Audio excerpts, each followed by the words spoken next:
అతి ప్రజాస్వామ్య పార్టీ కాంగ్రెస్ లో ఇప్పుడు వరంగల్ ఇష్యూ దుమారం రేపుతోంది. సొంత పార్టీ నేతలపై తీవ్ర స్థాయిలో విరుచుకుపడిన కొండా మురళి విషయంలో హైకమాండ్ ఏం చేయబోతోంది? కాంగ్రెస్ క్రమశిక్షణ కమిటీ తేల్చిందేంటి? ఎమ్మెల్యేల భేటీలో జరిగిన చర్చ ఏంటి? ఇప్పుడు ఇదే ముచ్చట గాంధీ భవన్ సర్కిల్లో గుసగుసలకు కారణమవుతోంది. వరంగల్ కాంగ్రెస్ నేతల పంచాయతీ పీక్స్ కు చేరింది. ఇప్పటికే కొండా మురళి వివరణ తీసుకున్న క్రమశిక్షణ కమిటీ ఆయనపై ఫిర్యాదు చేసిన ఎమ్మెల్యేలు ఎమ్మెల్సీలతోనూ భేటీ అయింది. పదే పదే క్రమశిక్షణ కమిటీ ముందుకు రావాలంటేనే అవమానంగా ఉందంటూ ఎమ్మెల్యేలు అసహనం వ్యక్తం చేశారట. తిట్లు తిన్నది తామే, ఇప్పుడు కమిటీ ముందు హాజరవుతున్నది తామే అంటూ ఆవేదన చెందినట్టు సమాచారం.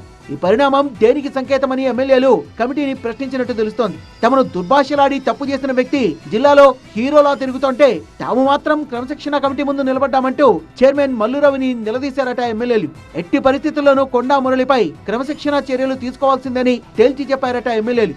అన్ని జిల్లాల్లో వచ్చిన సమస్యలన్నింటినీ కూడా ఇది కాంగ్రెస్ పార్టీ క్రమశిక్షణ కమిటీ అందువల్ల ఏమేమి ఉన్నాయనేది తెలుసుకొని ఆ విషయాలకు అనుగుణంగా ఏం చేయాలనేది ఏదేమైనా వీలైనంత త్వరగా ఈ వివాదానికి ఎన్కార్డ్ వేయాలని హైకమాండ్ భావిస్తోంది.